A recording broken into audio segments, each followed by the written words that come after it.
Welcome to class first students. ये आपका Hindi language का चैप्टर 2 है, वर्ण यानी लेटर्स। इसके बारे में हम पढ़ेंगे कि वर्ण क्या होते हैं।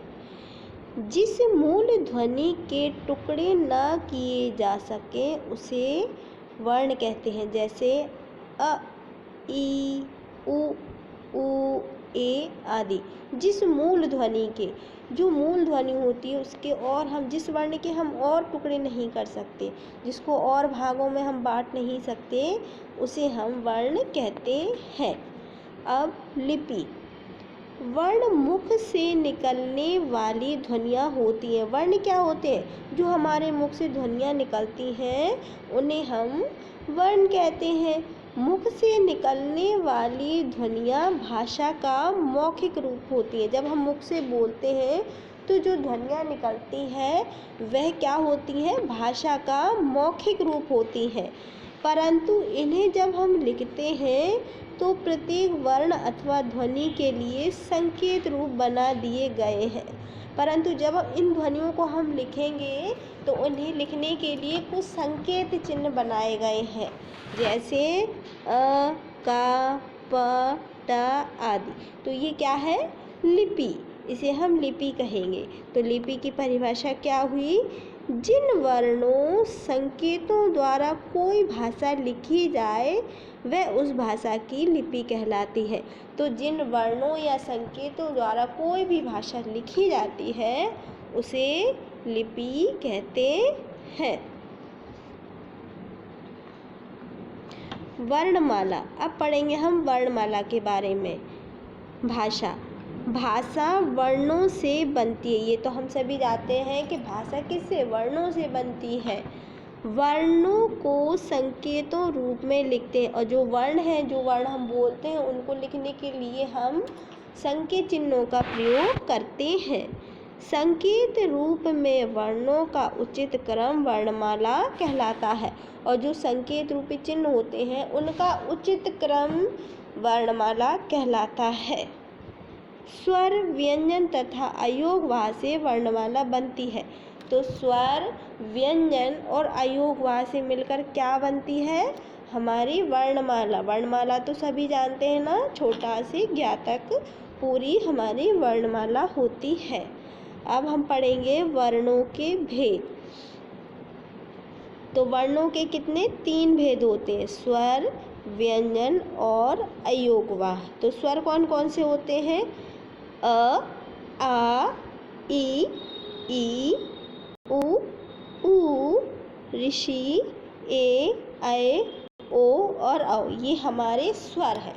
स्वर कितने होते हैं? 11। कितने होते हैं बच्चों स्वर? 11 होते हैं।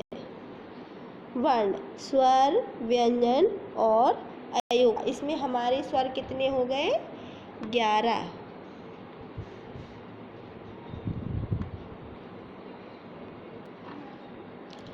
अब व्यंजन। तो व्यंजन कौन कौन से हैं?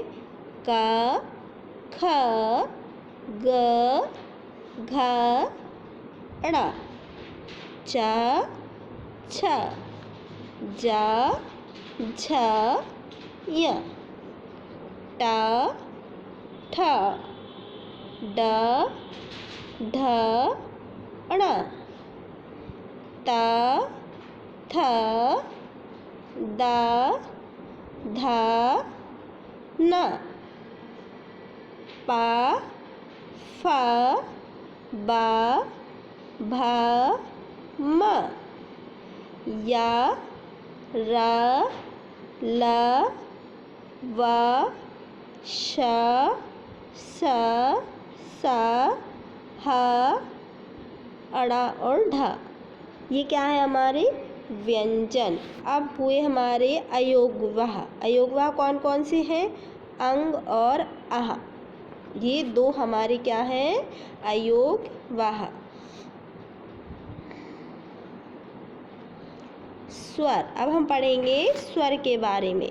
जिन वर्णों को बोलते समय किसी अन्य वर्ण की सहायता न लेनी पड़े, जो अपने आप में स्वतंत्र हों, उसे वर्ण या स्वर कहते हैं। स्वर 11 होते हैं, ये हमने पहले पढ़ा है ना अभी, कि जिन वर्णों को बोलते समय किसी और अन्य वर्ण की सहायता हमें लेनी नहीं पड़ती और जो स्वयं स्वतंत्र होते हैं उन्हें हम वर्ण या स्वर कहते हैं। स्वर कितने होते हैं? 11। कौन कौन से हैं? अ, आ, ई, उ, ऋषि, ए, ऐ, ओ, औ। ये 11 हमारे स्वर होते हैं। इन्हें बोलने के लिए हमें किसी और अन्य वर्ण की सहायता नहीं लेनी पड़ती है।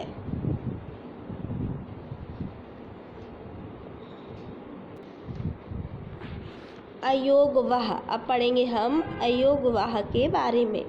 अंग तथा आहा को अयोगवाह कहा जाता है और जो हमारे अंग और आहा होते हैं इन्हें अयोगवाह कहा जाता है।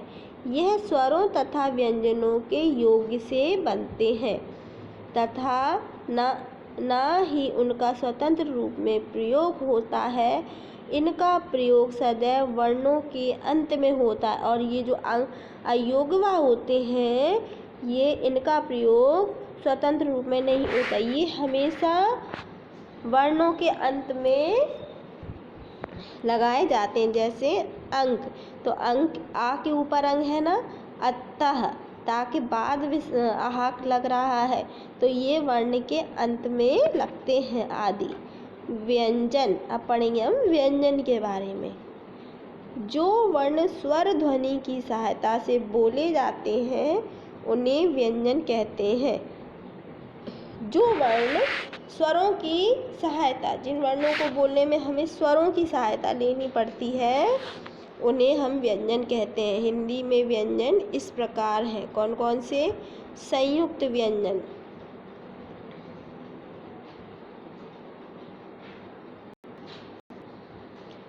ऊपर वर्णित वर्णों के अतिरिक्त निम्न संयुक्त व्यंजन होते हैं।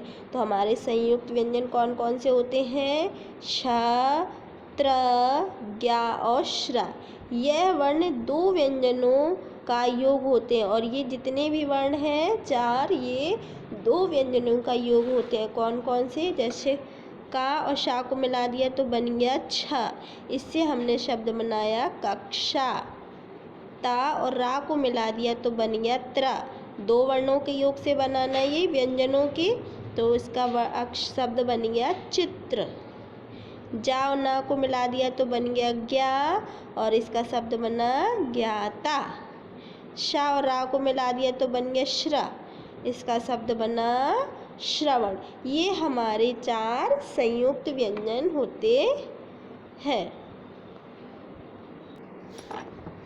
अब पढ़ेंगे हम अनुस्वार और अनुनासिक। तो अनुस्वार का चिन्ह ये होता है अंकी बिंदी और अनुनासिक का होता है चंद्र बिंदु वाला, ठीक है ना, इस तरह से। अनुस्वार, जिन वर्णों पर बिंदु, ऊपर बिंदु लगता है उनका उच्चारण करते समय गले में आने वाली वायु नाक के रास्ते से निकलती है। तो जिन वर्णों पर बिंदी लगी होती है ना, अंकी मात्रा लगी होती है, उनका उच्चारण करते समय गले में से आने वाली वायु किसे, उसका उच्चारण हम नाक से करने लगते हैं। जैसे निम्न शब्दों को बोलिए। देखो शा पे बिंदु लगी है ना तो हो गया शंख, इसका उच्चारण करते समय अपने नाक का यूज़ करना पड़ रहा है। हंस, अंक, बंदर, ये सब हमारे क्या है? अनुस्वार वाले शब्द। इन शब्दों को पढ़िए। कंघा, कंस, चंद, दंश, चंदर, मंजन, रंजन, अंश, आँख और शंख। तो इन सबको बोलने के लिए हमें अपनी नाक का यूज़ करना पड़ रहा है ना, बोलते समय नाक से आवाज़ निकल रही है हमारी। तो ये हमारे सब अनुस्वार वाले शब्द हैं। अब हम पढ़ेंगे अनुनासिक चंद्र बिंदु वाले शब्द।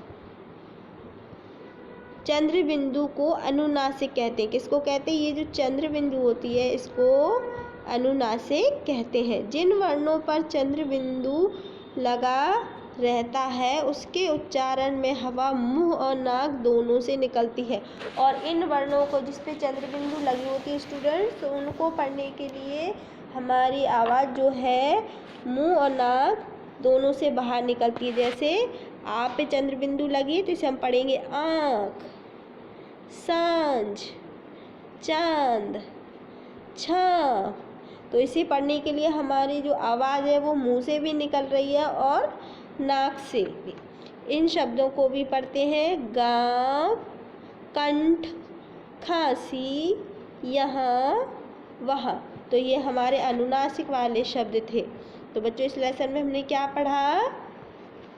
ध्वनि की सबसे छोटी इकाई जिसके और खंड यानी टुकड़े नहीं किए जा सकते वो क्या कहलाते हैं? वर्ण। वर्ण के 3 भेद होते हैं, स्वर, व्यंजन और अयोग्य वाह। स्वरों की संख्या 11 होती है, व्यंजनों की संख्या 33 होती है। तो बच्चों ये था आपका चैप्टर 2 वर्ण। इसको आपको अच्छे से रीड करना है। ओके।